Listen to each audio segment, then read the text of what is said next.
లేదు అయినప్పటికీ మీరు వినాలని ఆశపడుతూ ఉన్నాను. యోహాను రాసిన ప్రకటన గ్రంథము 229వ పేజీ నెంబర్ 2వ అధ్యాయము 1వ వచనం నుండి కొన్ని మాటలను ధ్యానం చేసుకొని ముగింపులను పొందాం. ఎఫెసులో ఉన్న సంఘపు దూతకు ఇలాగు రాయును, 7 నక్షత్రములు తన కుడి చేత పట్టుకొని 7 దీపస్తంభముల మధ్య సంచరించు వాడి సంగతులు ఏమనగా, నీ క్రియలు, నీ కష్టములు, నీ సహనములు నీ నెరుగుదల. చెప్పండి, దేవుడు మనల్ని చూస్తూ ఉన్నాడు. చక్కటి పాల్పడేది దాకా నేర్చుట, కూర్చుంట, పరిధిట, మన నడుచుట, మనకు ఆలోచన మొత్తం మన దేవునికి తెలుసు. ఆయన ఆలోచనకి తెలియదేమో, ఆయనకున్న ఇష్టమైన భక్తులకు తెలియదేమో. కానీ సంగమా, నీ ఆలోచన మొత్తం కూడా, నీ ప్రవర్తన మొత్తం కూడా, నీకున్న పరిస్థితి ఏంటి, నీకున్న స్థితి ఏంటి, నీకున్న ఆలోచన ఏంటి, నీకున్న పద్ధతి ఏంటి, నువ్వు మందిరానికి ఎందుకు వచ్చావు, ఏం ఆలోచిస్తున్నావు అని సమస్తమైన విషయానికి తెలుసు. వాక్యం సెలవిస్తుంది, ఇదిగో 7 నక్షత్రములను తన కుడి చేత పట్టుకొని 7 దీపముల మధ్య సంచరించు వారు చెప్పు సంగతులు ఏమనగా, నీ క్రియలను, నీ కష్టములు, నీ సహనములు నీ నెరుగుదల. లేలుయా. ఏ విధంగా ఉంటున్నావు మందిరంలో? నీ క్రియ ఏంటి, నీ పద్ధతి ఏంటి, నీ ఆలోచన ఏంటి, నీ ప్రార్థన ఏంటి, నీ స్థితి ఏంటి, నీ పరిస్థితి ఏంటి? కుటుంబంలో ఏ విధంగా ఉన్నావు, సమాజంలో ఏ విధంగా ఉన్నావు, దేవుని యొక్క మందిరంలో ఎలా ఉంటున్నావు, నీ క్రియలను, నీ కష్టాన్ని కూడా. లేలుయా. ఏ కష్టం అంట? దేవునిలో నీవు ఎంతగా కష్టపడుతూ ఉన్నావు. ఈ లోకపు కష్టం కాదు, జీవనోపాధి గురించి కష్టం కాదు. ఇక్కడ వాక్యం శ్రమించేది సంఘం ఆలకించండి.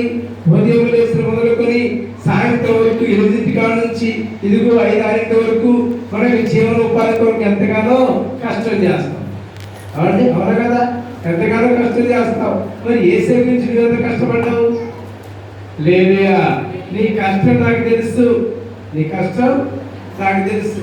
ఏ కష్టము అయ్యా, నేను శ్రమ పడుతున్నానే నా కుటుంబం గురించి, చెమట వస్తున్నాయా నా కుటుంబం గురించి, నేను పనికి పొందే నా కుటుంబం వెళ్ళదయ్యా. రోజువారీగా క్రమం తప్పకుండా నా పని నేను చేయాలి. అప్పు తీరాలని పని చేయాలి, డబ్బులు సంపాదించాలని పని చేయాలి, కుటుంబ పోషణకు పని చేయాలి. అయ్యా నా కష్టం నీకే తెలుసు అయ్య గారు. శుక్రవారం రమ్మంటారు, సాయంత్రం రమ్మంటారు, ఆదివారం రమ్మంటారు. అసలు నెల 5 ఆదివారం అంట. వామ్మో, 5 33 పట్టు. లేదుగా. 10,000 రూపాయలు లెక్కేసుకుంటే 5,000 పట్టు. అంటే నీ కష్టం నాకు తెలుసు. ఏ కష్టం? ఏ స్థాయిలో నువ్వు ఎంతగానో కష్టపడుతున్నావు. లేదుగా.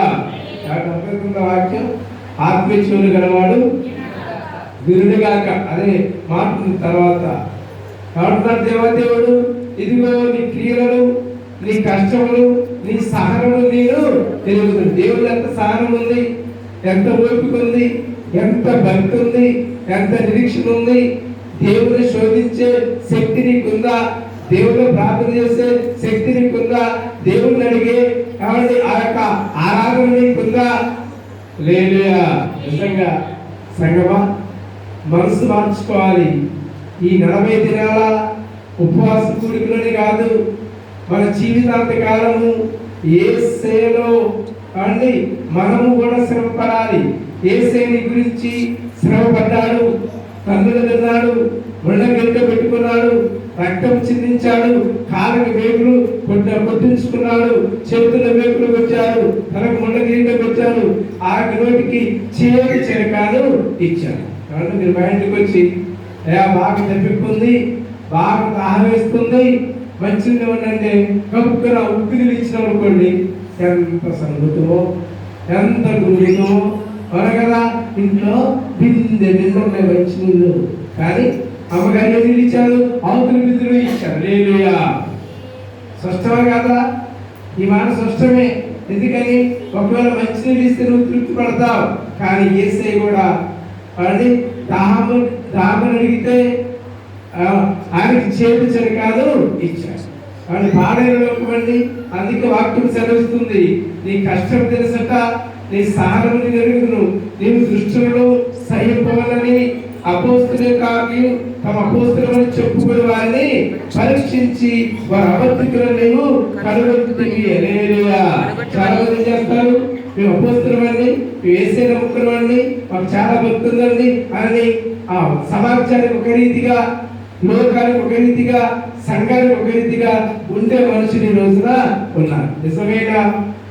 యేసుక్రీస్తు నమ్ముకున్న వారు ఎక్కడ ఉన్నా యేసేనే ధరించుకున్న వారు అని ఎలా ఉంటారు? రుజువుగా ఉంటారు. యేసేని పోలి నడుచుకుంటారు. మీరు నన్ను పోలి నడుచుకుందురుగాక. వాక్యం చదివిస్తుంది. చాలా మందట మేము యేసే నమ్ముకున్నామని చెప్పి యేసే పోలికల వారికి ఉండవచ్చు. అర్థమవుతుందా? నాకు నేను చెప్పుకుంటూ పోతున్నా. యేసయ్య పోలికలు ఎంతమంది కొన్ని యేసే పోలికలు లేదుగా.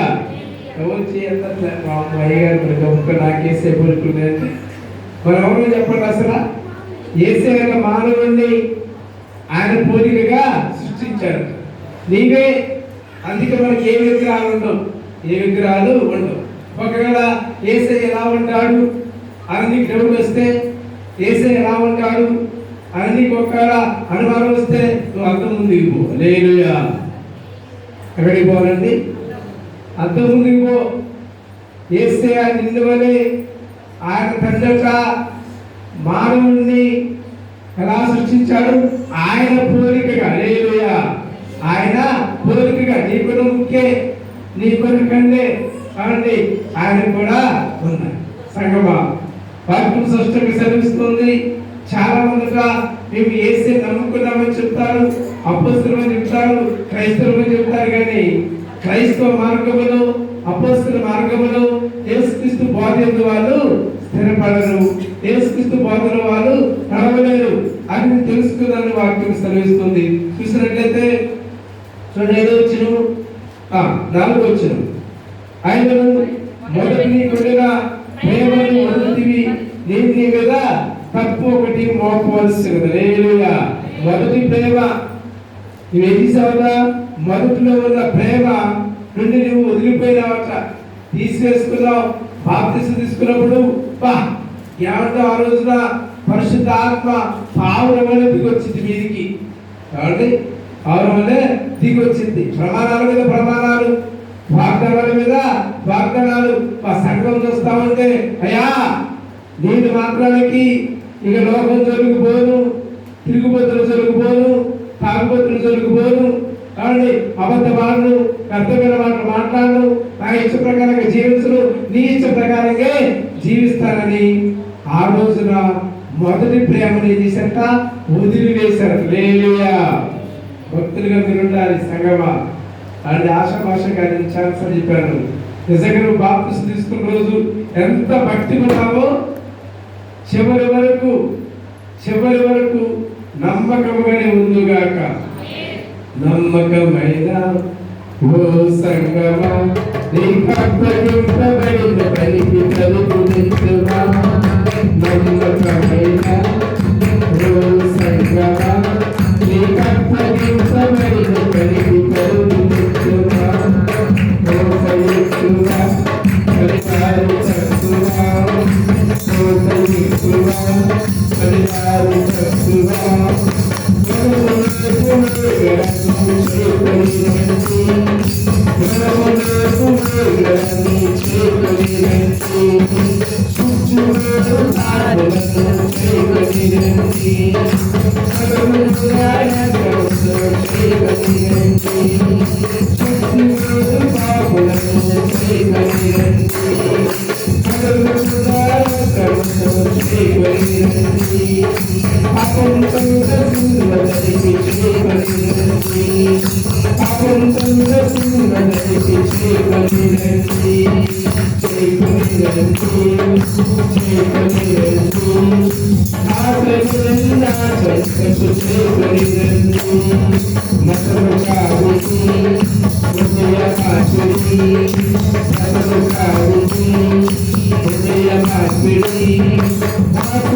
Hallelujah.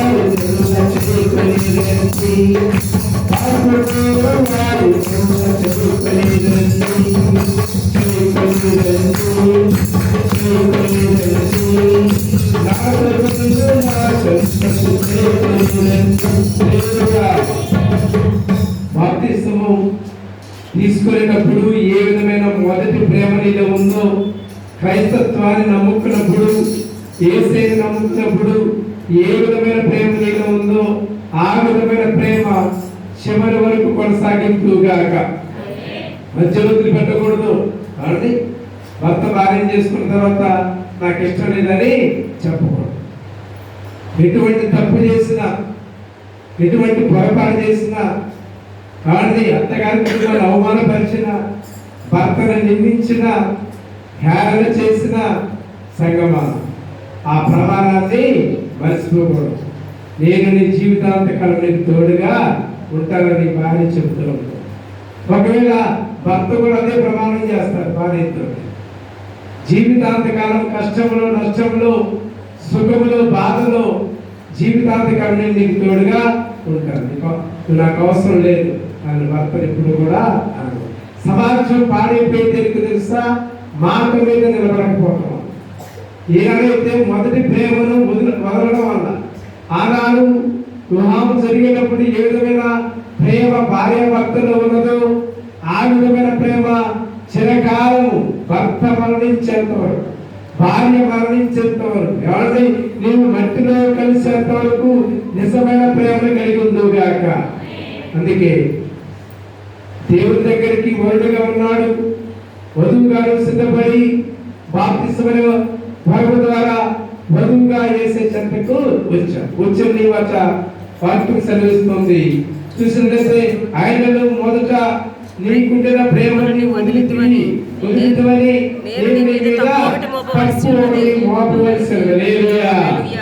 సంఘం మీద అది ఒక తప్పు ఉందగా మన సంఘానికి ఆ తప్పు ఉండకూడదు.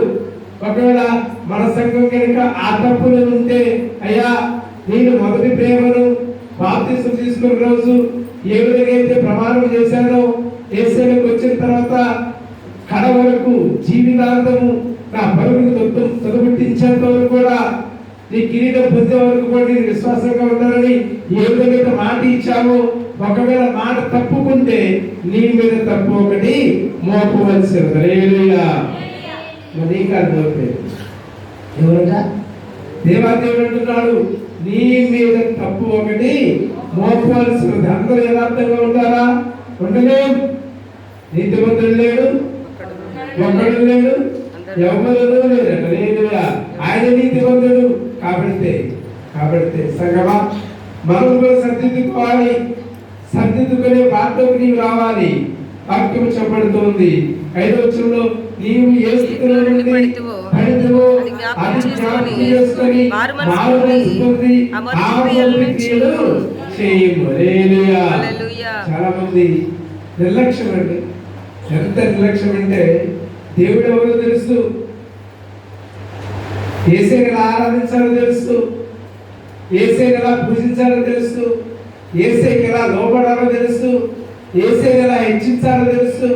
యేసు అయితే భయమే, కానీ ఎక్కడో అక్కడ అపవాది వాళ్ళని బాగా బంధిస్తూ ఉంటుంది. నిరంతరం వాక్యం చెప్పబడుతుంది, నీవు ఏ స్థితిలో నుండి పడితివో అది జ్ఞాపకం చేసుకొని మారు మనసు పొంది ఆ మొదటి క్రియలు చేయి. ఏ మొదటి క్రియలు?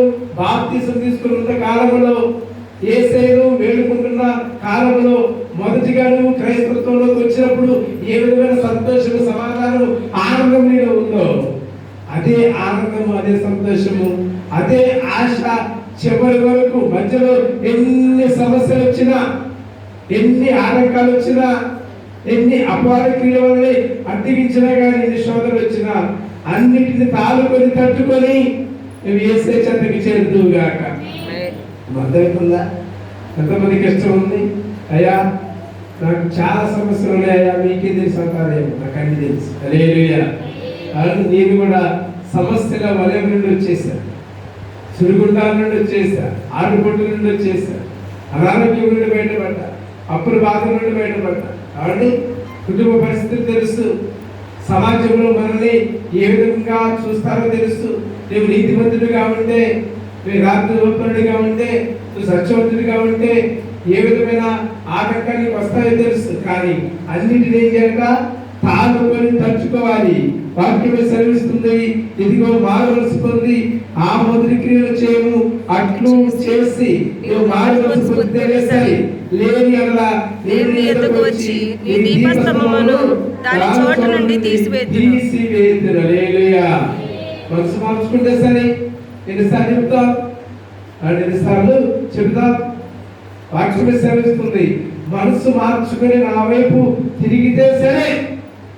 ఒకవేళ తిరగకపోతే నేను ఏర్పాటు చేస్తున్న ఆ యొక్క మందసాన్ని, ఆ యొక్క వెలుగును, ఆ యొక్క దీవెనను, ఆ యొక్క కిరీటాన్ని, ఆ యొక్క బహుమానాన్ని నాన్ని తీసుకొని పోతాం. హల్లెలూయా. ఏం భయం లేదు, ఏం భయము లేదు. బతిలాడ పని అసలే లేదు. బతిలాడ పని అర్థమవుతుందా? అయ్యేం కాదులే, అయ్యగారికి దీవెన ఎక్కువ ఇస్తాడు అంటే తండ్రి యొక్క కుమారుని యొక్క కృపాశాంతి సమాధానం కలుగునుగా నాకు వచ్చింది అనుకుంటారేమో. అందరికి ఆ దీవెనలు రావమ్మా. ఎందుకు ఈ మాట చెప్తానంటే, కొంతమంది రెండు హృదయాలు ఉంటాయి, రెండు ఆలోచనలు ఉంటాయి. పరిశుద్ధ సంఘం నేర్చుకోవాలి, పరిశుద్ధ సంఘం దారికి రావాలి, సంఘంగానే వెంటబడాలి, పరిశుద్ధ గుంపులకు చేర్చబడాలి.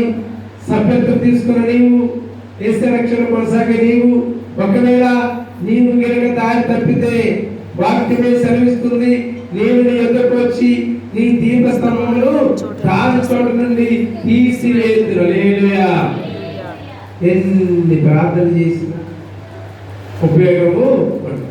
ఎప్పుడు మారు మనసు పొందకపోతే, అర్థమవుతుందా? ఎప్పుడైనా మారు మనసు పొందకపోతుంది. ఒకవేళ పొందాలనుకోండి, దేవుని యొక్క దీపస్తంభము నీతోనే ఉందని గాక, నీతోనే ఉందని గాక, యేసు వెలుగు నీతోనే వచ్చును గాక. సంగమా, దీపస్తంభం మీరు ప్రార్థన చేయండి. నా ఇంట్లోనే ఆ దీపస్తంభం వెలుగును గాక, యేసు వెలుగు నీ ఇంటికే వచ్చును గాక. చూడండి, ఆలోచన చూద్దాం. అయితే ఈ ఒకటి మీలో ఉన్నది నికొలాయితుల క్రియలు ద్వేషించున్నాము, నేను కూడా వీటిని ద్వేషించున్నాను. చెవిగలవాడు ఆత్మ సంగములతో చెప్పుచున్న మాట మెలును కాక. హల్లెలూయా. లోకాన్ని ద్వేషించాలి, మనము మనకి నచ్చని పనులు మనము ద్వేషించాలి. వారు దృష్టిపడకూడదు. సంగమా, చాలా మంది దేవుణ్ణి ఎలా ప్రేమిస్తారో అంతే సమానంగా లోకాన్ని, దృష్టిలో చెప్తనాన్ని ప్రేమిస్తారు. రెండు ఒకటి కాదు, రెండు ఒకటి కాదు. అర్థమవుతుందా? అందరికి అర్థమైందా? హల్లెలూయా. అర్థం కాదు, గట్టి సభలు పట్టు. దేవుణ్ణి ప్రేమిస్తారు, మంచిదే, చాలా మంచివారు, మంచి సంఘం. దేవుని ప్రేమించే మనందరం కూడా ఆయన్ని ఏ విధంగా అయితే ప్రేమిస్తున్నామో అదే సమానంగా చెడుతనాన్ని కూడా ప్రేమిస్తున్నాం. అర్థమైందమ్మా? అర్థమైందా? నేను అంటాను, ఈ చెడుతనాన్ని ఎదుర్కోవాలి, దాని ప్రజంట ద్వేషించాలి, అసహించుకోవాలి.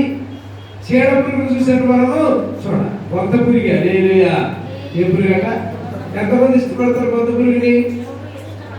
ఎవరు ఇష్టపడతారు? ఎందుకని? గబ్బుకు అంటిందా? దొరదే దొరద, అంటుకుంటే పోదు. సంగమా, అపవాది కూడా అంతే, దుష్టుడు కూడా అంతే.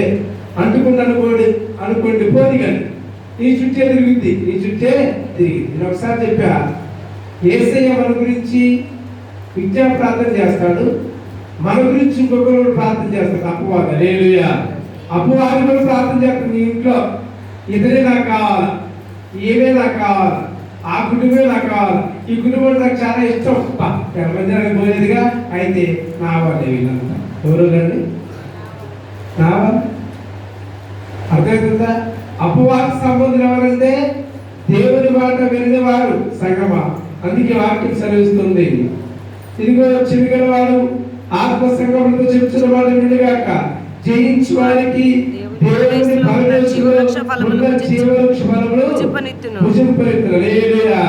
జయించు వారికి అందరికి కాదు. ఎవరైతే దేవుని యొక్క మాట విని